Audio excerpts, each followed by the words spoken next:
अस्सलाम वालेकुम स्टूडेंट्स, आज हमारे पास 10th क्लास में फिजिक्स का लेक्चर नंबर 32 स्टार्ट हो रहा है। चैप्टर आपको पता है हमारा चैप्टर नंबर 12 चल रहा है। आज का टॉपिक हमारा जो है डिस्कशन का वो है image location bye spherical mirror. Basically ये टॉपिक सच है, कोई फिगर्स वगैरह इसमें नहीं बनानी, सिंपली एक है कि आपको कैलकुलेशन के थ्रू किस तरह पता लग सकता है कि अगर कोई एक मिरर किसी ऑब्जेक्ट का इमेज बनाना है तो वो इमेज मिरर से कितना दूरी पे होगा। तो बेसिकली ये फॉर्मूला क्या बताता है? Mirror formula is the relationship between object distance p, image distance q from the mirror and focal length f of the mirror. Basically जो हमारे पास इमेज लोकेशन के लिए फॉर्मूला यूज हो रहा है वो कहता है कि वो बेसिकली एक रिलेशनशिप है जो कि ऑब्जेक्ट डिस्टेंस, इमेज डिस्टेंस और फोकल लेंथ के दरमियान रिलेशन ड्राइव करते हैं या रिलेशनशिप बनाते हैं। फॉर्मूला आसान सा है, 1/f equal to 1/p plus 1/q। तो ये देख लें, यहाँ पे उसने क्या लिखा हुआ है? p है ऑब्जेक्ट डिस्टेंस, q है इमेज डिस्टेंस। तो ऑब्जेक्ट डिस्टेंस और इमेज डिस्टेंस का रिलेशनशिप किसके साथ बनाया जा रहा है? फोकल लेंथ के साथ। जबकि ये मैंने नीचे लिख भी दिया, f क्या है? फोकल लेंथ है, p ऑब्जेक्ट डिस्टेंस है, q इमेज डिस्टेंस है। फॉर्मूला तो पढ़ लिया, उम्मीद है अभी समझ नहीं आई होगी। अब हम देखते हैं कि बेसिकली ऑब्जेक्ट डिस्टेंस और इमेज डिस्टेंस आगे क्या चीजें हैं। लेट कर लेते हैं ये हमारे पास कनकेव मिरर है।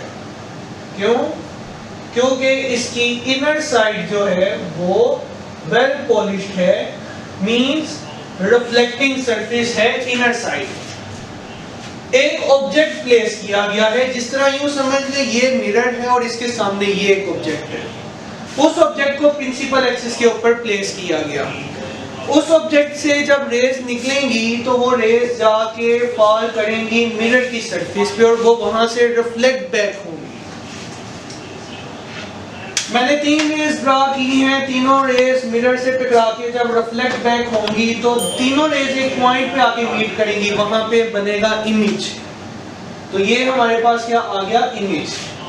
वैसे ये पार्ट हमारे सिलेबस का पार्ट नहीं है, मतलब ये फिगर वगैरह बनाना सिर्फ समझाने के लिए ये फिगर बना रहा हूँ, आपकी बुक पे ये फिगर बनी भी नहीं होगी। तो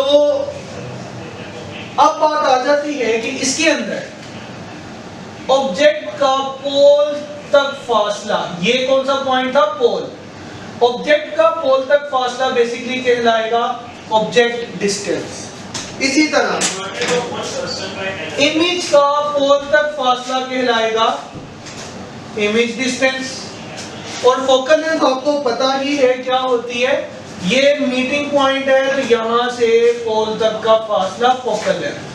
तो ये बेसिकली हमारे पास है फोकल लेंथ, ऑब्जेक्ट डिस्टेंस और इमेज डिस्टेंस। इसके बाद जैसा कि मैंने आपको कहा कि इसमें रियल और वर्चुअल का कॉन्सेप्ट मौजूद है, तो रियल और वर्चुअल के लिए भी अगेन आप चूंकि हमने फॉर्मूलाज को यूज करने हैं तो साइन कन्वेंशंस यूज होंगी। इन साइन कन्वेंशंस को आपने लाजमी तौर पे याद रखना है। वो कहते हैं P क्या है हमारे पास? Object distance. ये कब पॉजिटिव होगा, मतलब न्यूमेरिकल के अंदर p की वैल्यू कब पॉजिटिव ली जाएगी? जब ऑब्जेक्ट रियल हो। और रियल ऑब्जेक्ट कब होता है? जब वो मिरर के सामने पड़ा हो। इसी तरह रियल इमेज कब होगा? जब वो मिरर के सामने बन रहा हो, जैसा कि यहाँ पे इमेज मिरर के सामने ही बन रहा है। तो रियल इमेज के लिए क्यों पॉजिटिव लिया जाएगा?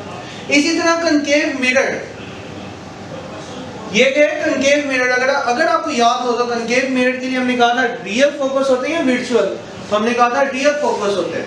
और अगर उसका फोकस रियल है तो उसके लिए भी वैल्यू फोकल लेंथ की क्या ली जाएगी? पॉजिटिव।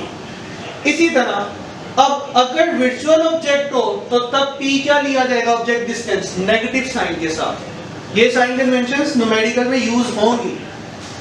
इसी तरह अगर इमेज वर्चुअल हो, मतलब जो इमेज बन रहा है वो मिरर की बैक साइड बन रहा है, जैसा कि आपको कन्वेक्स मिरर के अंदर मैंने फोकस पॉइंट का बताया था कि रियलिटी में वो वहां पे फोकस एग्जिस्ट नहीं कर रहा था। सेम उसी तरह वर्चुअल इमेज होगा तो Q की वैल्यू नेगेटिव ली जाएगी, और अगर कन्वेक्स मिरर होगा तो उसके लिए फोकल लेंथ नेगेटिव ली जाएगी। तो चूंकि हमने ये फॉर्मूला पहली बार पढ़ा है तो इसी से रिलेटेड हम एक एग्जांपल को सॉल्व करते हैं। Example number 12.1। मैं उसकी स्टेटमेंट पढ़ देता हूँ। स्टेटमेंट है a convex mirror is used to reflect light from an object placed 66 centimetre in front of the mirror. In front of the mirror means object real है, तो P पॉजिटिव लिया जाएगा। और चूंकि ये ऑब्जेक्ट की लोकेशन है तो ये देखिए P हमने ले लिया 66 सेंटीमीटर। आगे आ जाता है the focal length of the mirror is 46 centimetre. Focal length कितनी आ गई? 46 सेंटीमीटर।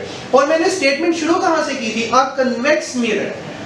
तो कन्वेक्स मिरर के लिए अभी हमने पढ़ा अगर मिरर कन्वेक्स मिरर हो तो फोकल लेंथ क्या होगी?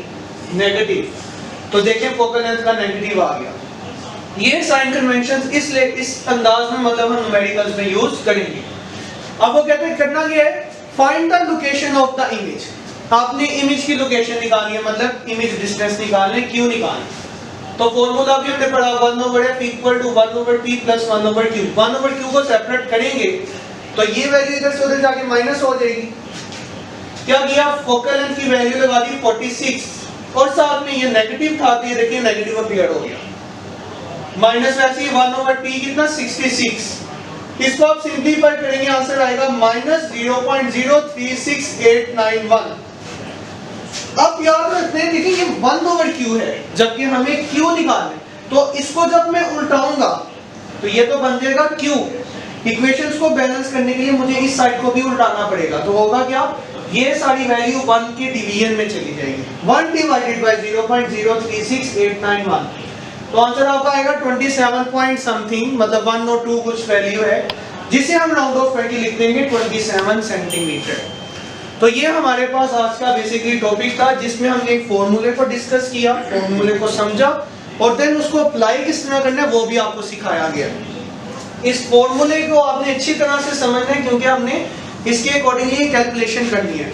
और ये वाला स्टेप भी आपने लाजमन तौर पे समझना है, ये वाला कि जब भी आप इस फॉर्मूले को यूज करेंगे तो आपको रेसिप्रोकल लेना पड़ेगा। तो उम्मीद है आपको सारी बातें समझ आ गई होगी लेक्चर की। इस लेक्चर को ध्यान से आप लोगों ने समझना है। मजीद हम अगले टॉपिक को अगले लेक्चर के अंदर कंटिन्यू करेंगे। तब तक आप अपना याद रखिएगा। खुदा हाफिज।